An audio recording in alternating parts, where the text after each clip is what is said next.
Donc moi je suis le docteur Badel, je suis assistante en pédopsychiatrie à temps partagé, donc sur un CMP sur Saint-Omer et sinon au CHR de Lille en psychiatrie périnatale.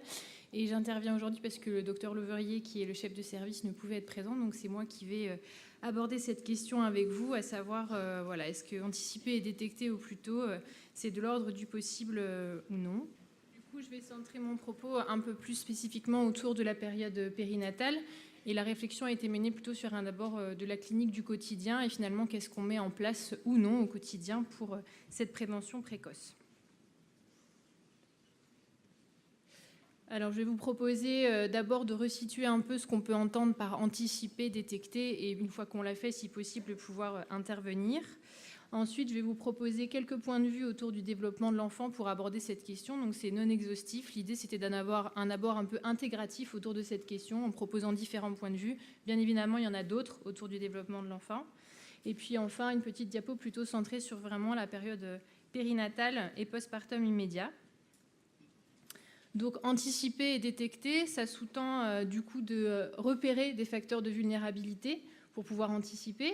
Ils peuvent être d'ordre biologique, donc par exemple ce sera des antécédents médicaux, de l'ordre d'éléments biologiques.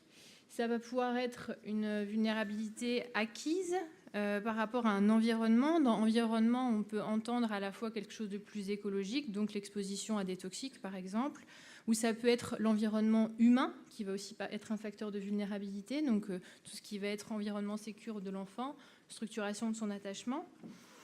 On a mis facteur de vulnérabilité psychique au sens où on sait que dans le développement de l'enfant, il y a des périodes un peu clés, un peu plus particulières. Par exemple, ça va être l'angoisse de l'étranger au 9e mois, ça va être à 2-3 ans la période d'opposition, l'enfant qui commence à avoir la notion de moi, de jeu.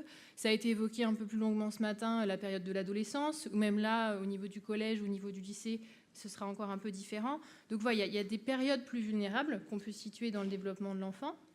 Détecter, ça sous-tend de repérer des signes de souffrance. Maintenant, c'est bien documenté, il y a des signes de souffrance spécifiques du tout petit, du bébé, on les connaît, on peut les repérer. Et puis, comme le disait tout à l'heure la modératrice, bien évidemment, c'est aussi le parent. Donc, il y a des signes de souffrance aussi qu'on peut repérer chez le parent. Et puis après, une fois qu'on a repéré, est-ce qu'on peut intervenir? Pour moi, la notion d'intervention, elle fait écho à la notion d'alliance, puisque comme on sera en période périnatale, il va falloir être en alliance avec les parents. Donc ça va être un des éléments de notre intervention, construire une relation avec eux, être en alliance pour intervenir auprès de l'enfant. Et ça renvoie à la notion de réseau. Au sens large, il sera pluridisciplinaire. Donc, pour donner des exemples très simples, il va y avoir par exemple le gynécologue, le pédiatre qui va être au courant de cette vulnérabilité biologique éventuelle. Il va y avoir, je ne sais pas, la PMI par exemple, qui va être au courant de la vulnérabilité acquise au niveau de l'environnement humain par exemple. Il va y avoir l'école qui va être un élément souvent nous adresser après justement quand l'enfant va arriver. Il va y avoir des troubles des acquisitions qui vont être repérés. Il va pouvoir être orienté de manière précoce sur un CMP par exemple. Donc voilà, la notion de réseau, elle me semble importante dans cette idée de prévenir. Donc la prévention, elle peut se situer, ça a déjà été évoqué ce matin, à un niveau primaire. Par exemple, la dépression du postpartum touche 10 à 15% de la population des femmes des futures mères. Eh bien, on pourrait imaginer des mesures de prévention pour sensibiliser la population générale au fait que cette pathologie existe. C'est un retour qui est très fréquent quand on s'occupe de ces mamans. Elles auraient aimé qu'on en parle, que ça soit connu, qu'elles puissent accéder aux soins. Donc, par exemple, l'exposition que vous avez dans le couloir de cette photographe, ça a été utilisé pour sensibiliser la population générale à cette problématique. Ça peut être une prévention secondaire. Des femmes qui ont fait un épisode de dépression du postpartum, on pourra les suivre de manière plus privilégiée parce qu'elles sont plus à risque d'une récidive. Et puis, on peut avoir un exemple de prévention à ce moment-là plus tertiaire, mais ça reste une intervention précoce. Par exemple, une mère qui est chez nous en unité psychiatrie périnatale qui a un antécédent de schizophrénie, qui va devoir maintenir un traitement pendant la grossesse, on sait qu'à la naissance, le pédiatre aura une plus grande vigilance pour le bébé, qui sera par exemple un peu plus à risque de présenter des difficultés dans le tonus, et donc on va pouvoir précocement agir autour de cet enfant.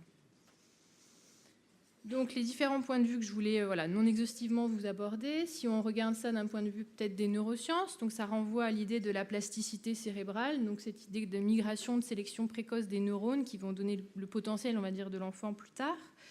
Eh bien, on pourrait se dire que si on veut avoir une fenêtre haute, c'est plus positif et encourageant. Elle est maximale jusqu'à 2 ans et la période sensible, on pourrait la situer peut-être entre 0 et 6 ans. C'est des échelles d'idées. Le but étant de vous montrer l'intérêt d'être précoce, puisque justement la période est précoce et particulièrement sensible. Donc l'idée de repérer, là ça pourrait renvoyer à ce qui va être le trouble des acquisitions, les troubles de l'attention. On peut même anticiper dans cette idée des facteurs de vulnérabilité, peut-être un enfant qui est né prématuré, il sera plus à risque, donc on va pouvoir le suivre de manière plus adaptée. Et une fois qu'on a fait ça, quel type d'intervention existe? Ça peut renvoyer à tout ce qui va être avoir des stimulations adaptées à l'enfant, donc avoir des jeux sensorimoteurs adaptés à l'éveil de l'enfant, éviter l'exposition aux écrans. Et ces mesures-là, elles sont on peut les diffuser dans la population, on peut éduquer les parents autour de ça. Donc ça reste bien une mesure de prévention qu'on peut généraliser, qui peut être précoce. Diffuser aussi dans les lieux d'accueil collectif, dans les crèches, pour pouvoir justement proposer des médias adaptés aux besoins de l'enfant, et que les professionnels de la petite enfance soient aussi sensibilisés à la fois à repérer ces enfants et ensuite pouvoir proposer ce type d'intervention. On peut regarder cette question autour du point de vue de l'attachement, donc cette idée que l'enfant ait une base de sécurité pour ensuite s'individualiser et se séparer et aller vers le monde extérieur. Donc qu'est-ce qu'on pourrait avoir comme signe précoce de difficulté en termes d'attachement? Ça pourra être tout ce qui est trouble du comportement, donc c'est assez vaste, trouble de la sociabilisation. Là aussi, avant même de repérer, on pourrait anticiper. Les parents qui ont un parcours de carence affective, ils seront plus à risque, en tout cas peut-être plus en difficulté, donc on peut les soutenir et les accompagner pour éviter justement ces difficultés en termes d'attachement. Donc ça va renvoyer à tout ce qui est le portage à la fois psychique et à la fois physique autour de l'enfant, et le réseau professionnel, le réseau familial peut participer à ce portage-là de manière très précoce. Donc ça sera le soutien au lien mère-enfant et le soutien à la parentalité. Et puis ça peut être fait de manière très générale, comme on l'a déjà cité, avec les PMI, avec les maisons vertes par exemple, qui peuvent être des lieux d'accueil pour soutenir.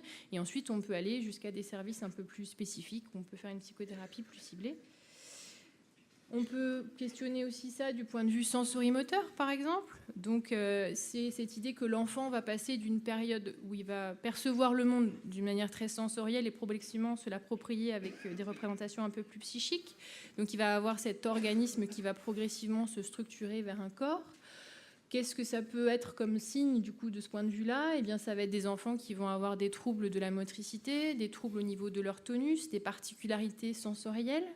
Là encore, on peut l'anticiper. Par exemple, un bébé qui va avoir été exposé à des psychotropes ou des molécules en vie intra-utérine pourra faire un syndrome de sevrage éventuellement à la naissance. Et on peut anticiper ce dont il aura besoin au moment de ce syndrome de sevrage, justement pour l'aider à régulariser notamment son tonus, par exemple. Donc ça va être tous les soins de nursing. Ça va être tout ce qui va être installation et posture. Donc, c'est ces images de bébés qui sont mis dans des petits cocons. On va faire en sorte que, par exemple, s'ils sont en réanimation néonatale, il y ait moins de bruit, qu'on ne mette pas trop des lumières agressives. Donc, tout ça, c'est déjà un accompagnement de prévention précoce autour d'éventuels troubles après sensorimoteurs. Et puis, ça a été évoqué un peu ce matin, tout ce qui est psychothérapie psychocorporelle, la notion de massage bébé, par exemple, qui a été évoquée, où on va déjà intervenir à ce niveau-là de manière précoce, et où on entend bien qu'on soutient et le bébé et le parent, en plus, dans ce type d'intervention.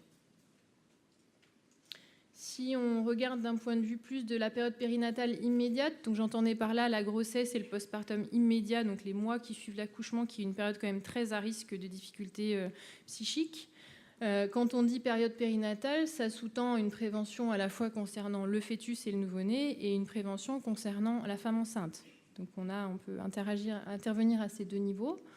Un exemple clinique, par exemple, si c'est les toxiques durant la grossesse, eh bien on peut anticiper puisqu'on peut faire des surveillances échographiques autour de ce bébé, voir s'il y a un retard de croissance intra-utérin ou autre chose qui peut survenir et l'anticiper.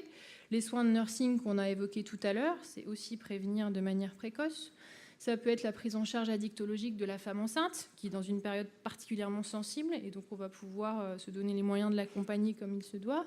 Ça peut être le soutien aux interactions précoces, incluant aussi le père, qui va devoir soutenir cette dyade qui est fragilisée, et donc qui va pouvoir aussi être porté dedans. Un autre exemple, ça peut être la dépression maternelle. Donc, un épisode dépressif, ça peut survenir en anténatal. On parlait de la dépression du postpartum, mais il y en a en anténatal. Ça se traite. Donc on peut repérer ces femmes, on peut les traiter et on est dans la prévention précoce. Ça peut être de détecter la dépression du postpartum avec des échelles qu'on connaît aujourd'hui, comme l'échelle d'Édimbourg. Donc on peut utiliser en maternité pour les détecter et leur proposer des soins. Et puis encore une fois, voilà, tout ce qui va être soutenir et la mère et les interactions. Donc tout ce que je vous ai dit là, c'est que des exemples cliniques de la pratique de tous les jours. C'est bien évidemment non exhaustif. Le but, c'était de vous montrer que, voilà, dans cette question, est-ce qu'on peut, oui ou non, détecter au plus tôt? Est-ce que c'est de l'ordre du possible? Il y a des éléments qui semblent pouvoir donner une réponse favorable à cette question. Il y a les connaissances dans le champ du développement de l'enfant et de la psychiatrie périnatale sont en plein essor depuis la deuxième moitié du XXe siècle. Donc on a des outils, on a des connaissances. Donc ça semble possible de les mobiliser. Ça repose sur des moyens d'intervention précoce qui se sont développés. On parlait des imageries, par exemple, sur le fœtus. Ça repose sur la notion de réseau, la notion de secteur qui s'est aussi développée. Une des limites quand on discute avec les praticiens aujourd'hui, ce ne serait pas tellement des outils dont on dispose, mais de comment les structurer, comment faire en sorte de repérer précocement et d'orienter ces familles. Ça semble peut-être là maintenant qu'il faut mettre des efforts, et donc d'où l'importance d'avoir des journées comme aujourd'hui pour sensibiliser à la fois des professionnels et à la fois des parents pour pouvoir mettre en œuvre les outils dont on dispose et effectivement faire de la prévention précoce. Je vous remercie.